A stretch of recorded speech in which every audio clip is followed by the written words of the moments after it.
काला जादू। अपने बेटे रिशु के माथे से टपकते हुए पसीने को देखकर सविता की हालत खराब हो गई। ऐसा आज पहली बार नहीं हुआ जब रिशु नींद से घबरा कर जागा है। हाय मेरा बच्चा, न जाने किसकी नजर लग गई है तुझे।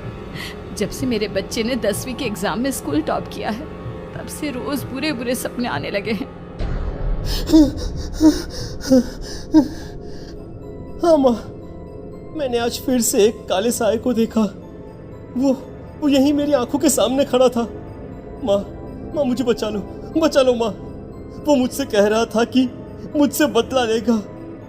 माँ कहीं ये प्रशांत। चुप कर, कैसी बात कर रहा है? दोबारा उसका नाम मत लेना। तुझे पता है ना, उस प्रशांत ने आत्महत्या कर ली, तो बार बार उसका नाम मत लिया कर। मम्मी, क्या सच में प्रशांत ने आत्महत्या की थी? चुप कर, बहुत सवाल पूछता है आजकल। और फिर रात के वक्त सविता के पूरे घर में एक अजीब सा काला धुआं छाने लगा। गहरी नींद में सोई सविता की जैसे ही आंख खुली उसका दम घुटने लगा। वो दौड़कर रिशु के रूम की तरफ गई जहां उसके दरवाजे पर घूमती एक काली परछाई देख वो बुरी तरह से घबरा गई। कौन है वहाँ? कौन है? सामने आओ। ये मैं हूँ, तुम्हारी काली करतूत।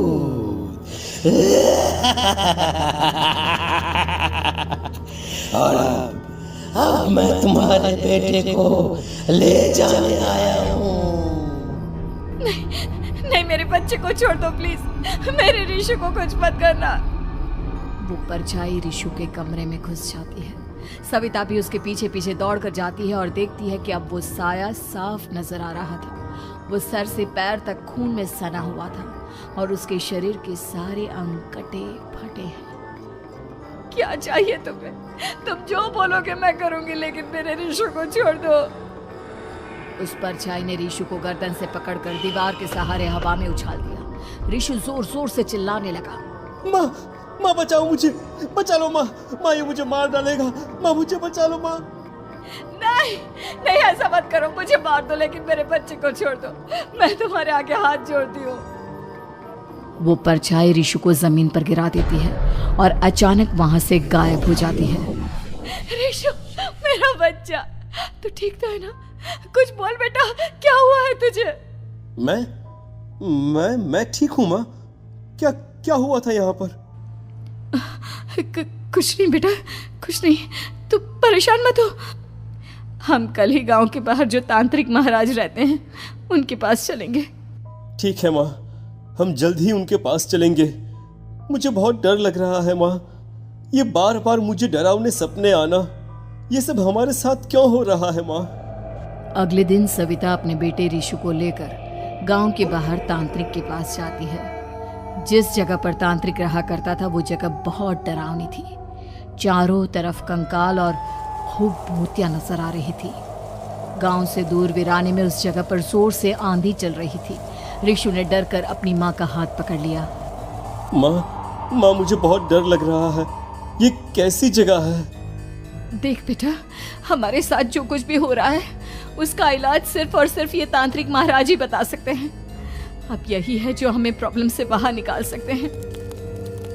जैसे ही सविता और रिशु तांत्रिक की झोपड़ी के अंदर पहुंचे, वहां का नजारा देखकर उनकी आंखें फटी की फटी रह गई। तांत्रिक की झोपड़ी के अंदर कई सारे लोग अपनी गर्दन घुमा घुमा कर जोर जोर से चीख रहे थे। कौन हो तुम और यहाँ क्यों आई हो?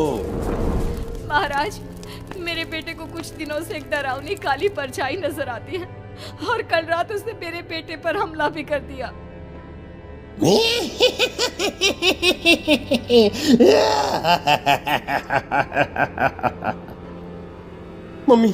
मम्मी हमें यहाँ से चलना चाहिए।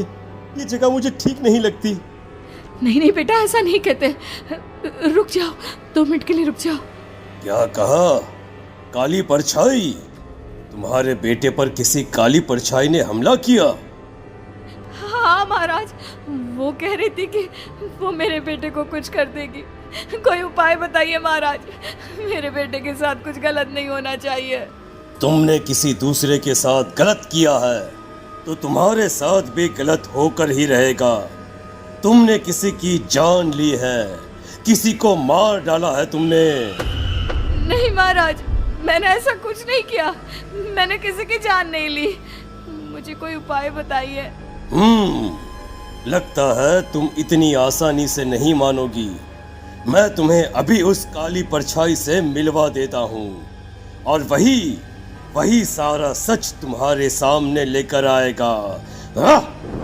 सविता और ऋषु ने डर के मारे अपनी आंखें बंद कर ली। तभी अचानक तांत्रिक की झोपड़ी में अजीबोगरीब आवाजें गूंजने लगी। सविता और ऋषु बुरी तरह से कांप रहे थे।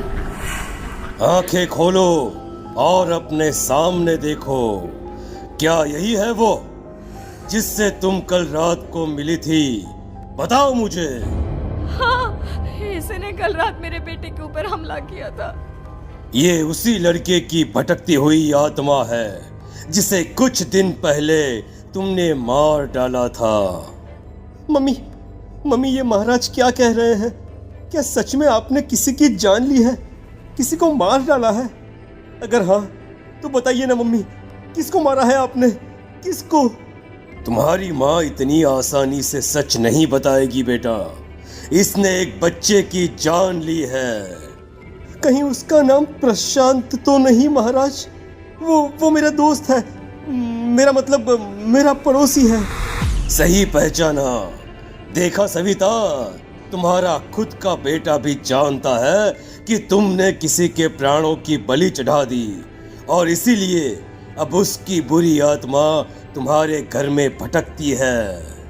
मुझे माफ कर दीजिए महाराज, मुझसे बहुत बड़ी गलती हो गई। प्रशांत हमारे पड़ोसी का बेटा था। हर बार उसके नंबर मेरे बेटे से ज्यादा आते थे और इसलिए मैंने उसके कमरे के बाहर काला जादू किया था, पर मुझे नहीं पता था कि वो मर जाएगा। तुम्हारे उसी काले जादू वाली गुड़िया के अंदर एक बुरी आत्मा थी जिसने उस बच्चे के दिमाग पर बुरा असर कर दिया और उसी की वजह से उस लड़के ने अपनी बालकनी से कूदकर आत्महत्या कर ली। इसकी वजह सिर्फ और सिर्फ तुम हो, तुम। नहीं महाराज, जो कुछ भी हुआ मुझे नहीं पता था कि प्रशांत अपनी जान दे देगा। प्रशांत की आत्मा इस वक्त तुम्हारे सामने खड़ी है, हमसे बात करना चाहती है। बोलो क्या कहना चाहते हो? मैं जीना चाहता था, बड़ा होकर कुछ बनना चाहता था। आपके बेटे से मुझे कोई परेशानी नहीं थी। अरे वो तो मेरा अच्छा दोस्त था। मुझे माफ कर दो बेटा, मुझसे बहुत बड़ी गलती हो गई, मुझे माफ कर दो। माफ करने से मुझे वापस जिंदगी नहीं मिल जाएगी। मेरे माँ बाप आज भी मेरे लिए रोते हैं। आपने मेरे साथ बहुत गलत किया है, बहुत गलत। और तभी अचानक प्रशांत की आत्मा वहां से गायब हो जाती है। सविता जोर जोर से रोने लगती है। सुन लिया तुमने? ये तुम्हारे अपने ही किए हुए पाप हैं जो इस तरह से तुम्हारे सामने आ रहे हैं। माँ, ये आपने अच्छा नहीं किया। सिर्फ 10th बोर्ड के एग्जाम में मैं टॉप कर पाऊँ इसीलिए आपने मेरे दोस्त के ऊपर काला जादू कर दिया। नहीं मम्मी नहीं, अब हम कभी खुश नहीं रह पाएंगे, कभी नहीं। मेरे दोस्त की आत्मा को कभी शांति नहीं मिलेगी मम्मी, कभी नहीं। लेकिन मैंने जो कुछ भी किया सिर्फ तुम्हारे लिए किया। वो लड़का हमेशा फर्स्ट पोजीशन पर आ जाता था और इस वजह से हमेशा तुम्हारे मार्क्स कम पड़ते थे। मैंने तो सिर्फ उस पर एक छोटा सा काला जादू किया था बेटा। मुझे क्या पता था कि उसका ये नतीजा निकलेगा। जिस गुड़िया को तुमने उस लड़के के कमरे के दरवाजे पर लगाया था, दरअसल उसके अंदर एक बुरी आत्मा का प्रवेश हो गया था, जैसा कि अक्सर काला जादू करते समय हो जाता है। मुझे अपनी गलती का एहसास हो गया है। मैं प्रायश्चित करना चाहती हूँ। आप बताइए मैं क्या करूँ? प्रशांत के घर जाकर उस काली गुड़िया को वहां से निकालकर यहाँ लेकर आओ। मैं उसे आग में जलाकर राख कर दूंगा और उसके बाद प्रशांत की आत्मा को हमेशा के लिए मुक्ति मिल जाएगी। अगली रात सविता चुपचाप अपने पड़ोसी प्रशांत के घर जाती है। प्रशांत के माँ बाप प्रशांत की मौत के बाद उस घर को छोड़कर हमेशा के लिए वहां से चले गए थे। जैसे ही सविता उस घर के अंदर कदम रखती है, उसका सामना अजीबोगरीब हैवानियत से भरी आवाज़ों से होने लगता है। ऐसा लग रहा था जैसे कोई बुरी तरह से चीख रहा हो। सविता जैसे ही प्रशांत के कमरे के बाहर पहुंचती है, वहां पर लटकी हुई गुड़िया के शरीर से खून टपकने लगता है। ये क्या हो रहा है? इस गुड़िया के शरीर से खून क्यों टपक रहा है? सविता हिम्मत करते हुए उस गुड़िया को वहां से उतारने की कोशिश करती है, लेकिन तभी अचानक से बहुत भयानक दिखने वाली औरत उसकी आंखों के सामने आकर खड़ी हो जाती है। मैं यहाँ से कहीं नहीं जाऊंगी, और अगर तूने मुझे यहाँ से हटाने की कोशिश की तो मार डालूंगी मैं तुझे। नहीं नहीं, मुझे तुम्हें यहाँ से ले जाना ही होगा, नहीं तो मेरा बेटा, उसकी जान को खतरा है। मैं तुम्हें नहीं छोड़ सकती। अगर तुम्हारे अंदर हिम्मत है तो मुझे इस घर से बाहर ले जाकर दिखाओ।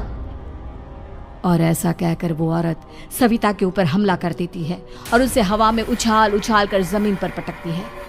लेकिन तभी अचानक मौका देखकर सविता अपने हाथ में ली हुई सुई उसके हाथ में चुभो देती है। हाथ में सुई लगते ही वो औरत जमीन पर तड़पने लगती है। ये क्या किया तूने? ये क्या कर दिया? तुझे ऐसा नहीं करना चाहिए था। तांत्रिक ने मुझे कहा था कि तुझसे जीतने का सिर्फ यही एक तरीका है जिससे मैं अपने पापों का प्रायश्चित कर सकती हूँ और अपने बेटे की जान बचा सकती हूँ। और उसके बाद वो डरावनी दिखने वाली औरत एक छोटी सी जादुई गुड़िया में तब्दील हो गई और सविता ने उसे ले जाकर तांत्रिक को दे दिया। तांत्रिक ने जादुई गुड़िया को आग के हवाले कर दिया।